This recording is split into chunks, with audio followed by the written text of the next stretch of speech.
Guys, welcome back to Black Overland. We are now in Kosi Bay in northern KwaZulu-Natal.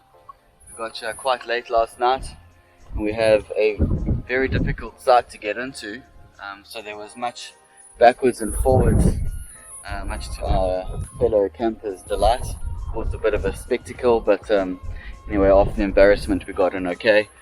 And yeah, now we woke up. It's just a bit overcast today. It's clearing up now. Still quite a bit of wind, and what we're waiting for is a nice clear window in the tide, when the tide's coming in, so we can go down to the bay and do some snorkeling, because you ideally want to get some clean water into the bay to see the fish. That's coming in a few hours. And yeah, this place, Lake Zilonde, pretty much on the border of Mozambique. Lake Pontsora is just over there. You go up to the hill, you can look over and see it. It's also a beautiful lake. They've got Lake Zilonde, which is where this place gets its name. And it's quite a quaint little campsite, this. Not many campsites. We're on site number 15, and I think there are only 15 sites. And there's beautiful bush between us and all of our fellow campers, so there's a lot of privacy here. And anyway, we're here for a few days, and we're going to be doing some snorkeling. We're trying to get to see the turtles tonight. Trying to get onto one of the tours where we go on the beach and we'll see the females coming up and laying their eggs at this time of the year, which is something we've never seen before, so we're really excited about that. And yeah, we're just going to spend a few days here exploring the area.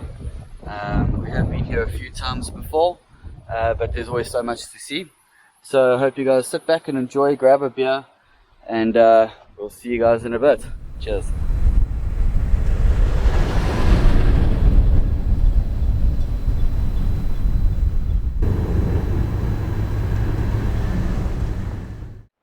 So to get into the Kosi Bay mouth, you have to get a daily permit for your vehicle, and they used to only allow 20 cars in, but I think it has increased a bit now. There's two ways you can get permits to get in. One is through the Parks Board office, and the other one is if you stay at Toyah or Lake Zilonde. By staying at either of those camps you get automatic entry. If you're not staying at one of those camps, you have to go to the Parks Board office and you pay a daily fee.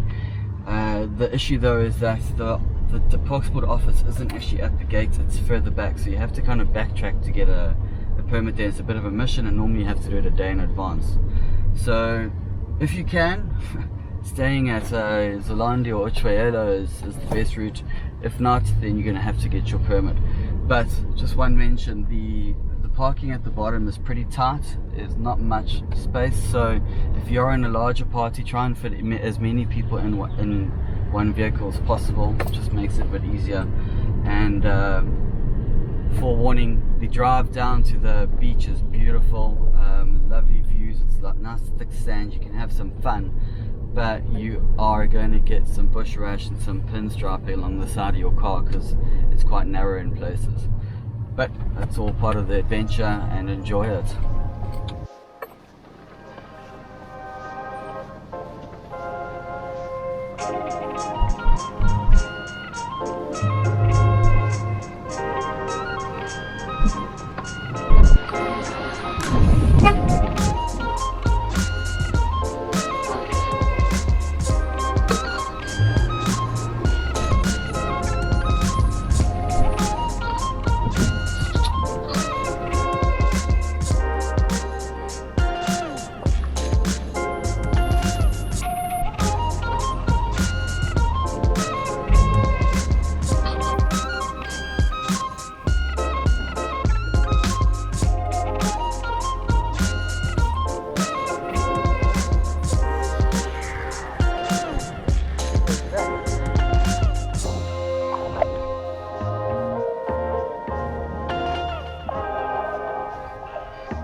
managed to get a booking for a turtle tour tonight, but they pick us up from the campsite at 4:30 and it's now 3:30.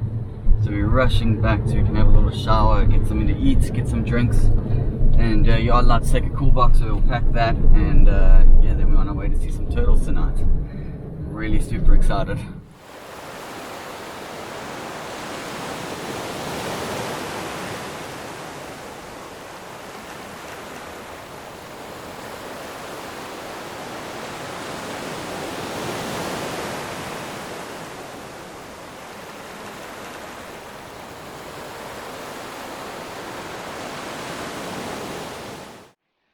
It is now our last day here. Last night we went to see the turtles and it was really cool. It was tonight's full moon, so last night was the night before full moon, so the beach was like really well illuminated, and there was a large group of people. There was about 40 people or so in total, which is good for conservation. I think we worked it out, it's about 500 Rand each person on average. So it's like 20 grand that they get into conservation, which is great. And we did see one loggerhead, and we saw a trail where another loggerhead came up, but unfortunately it seems like we disturbed the group a little, or the turtle a little bit, and she only laid a couple of eggs and then went back in the water. But the guide told us that if they do get disturbed, they go out and they can come back in. And in fact, when we were coming back, walking back to the parking lot, there was another trail of a loggerhead that went back up, and the guide said they could actually be the same one. But it was, yeah, a very cool experience to go see the turtle. We didn't see any leatherbacks, but definitely worth the money. It's quite a long drive around from the top of the lake. So we're staying in the north side, and you have to be at the south side at Banganek. But if you're staying in Banganek, you can just do it from right there, and highly advisable.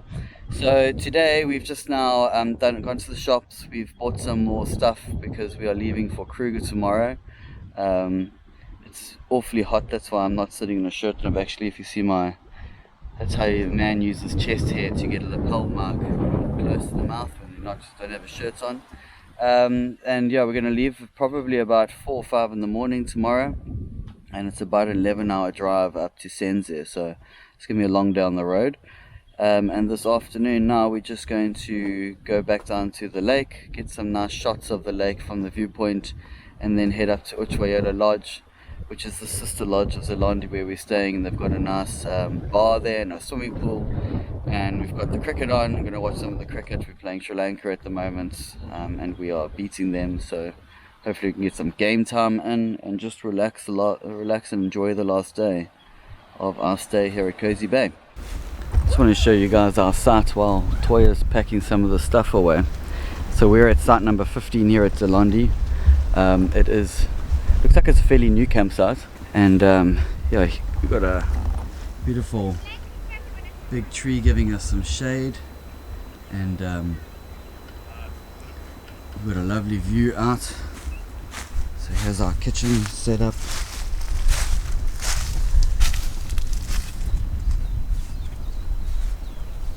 Where we sit down under the tree. Had a couple good laughs here already.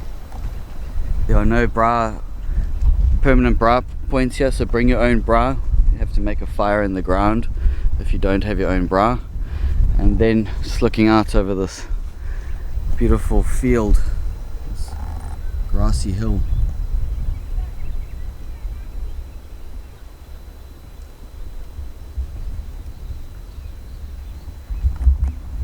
And it's nice and private. Our closest campers probably about 60 meters away over there. There's another campsite over there, so there's lots of privacy. You don't hear anyone else at night. It's very quiet. Yeah, very nice spot. Definitely recommend Lake Zilonde. Google it. It's Zilonde, Lake Zilonde, Kosi Bay.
Our plan to chill at the lodge and watch cricket changed. We simply couldn't resist the temptation of one last swim and snorkel amongst the fish traps. We are so stoked that we did because the beach was absolutely perfect and definitely worth another drive down to the lagoon.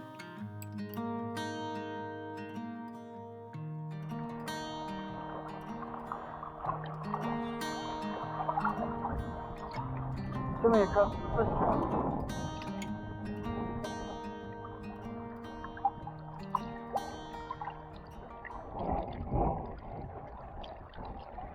And how much audio is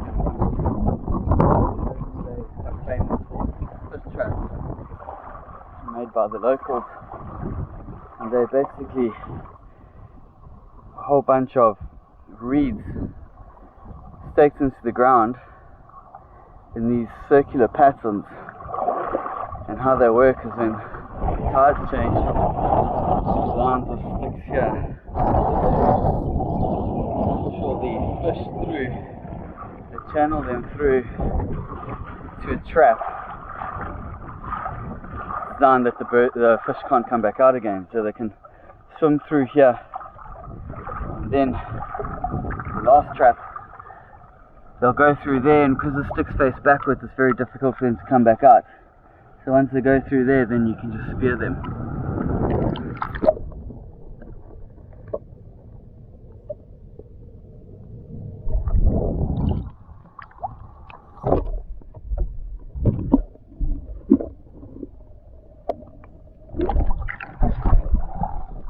They're very, very cool. And a whole bunch of little fish also live around the structure that it makes.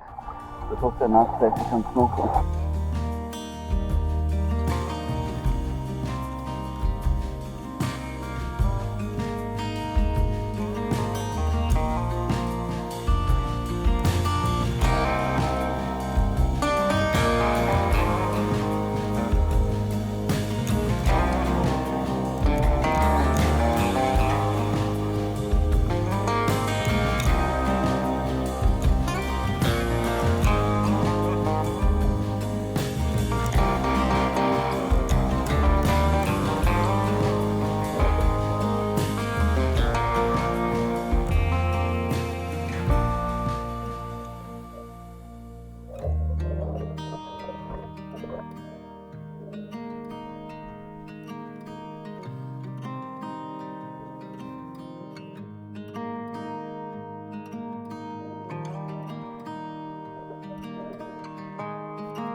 Kosi Bay formed part of the Isimangaliso Wetland Park. It's a World Heritage Site, and rightly so, because the abundance of its wildlife, the variety of the landscape, and its rich cultural heritage of its people is of extreme significance and is a must visit to this area of northern KwaZulu-Natal. We hope that you enjoyed this episode of Black Overland. Like and subscribe to our channel and join us next time as we travel to Zilonde in the northern Kruger National Park. See you soon. Cheers.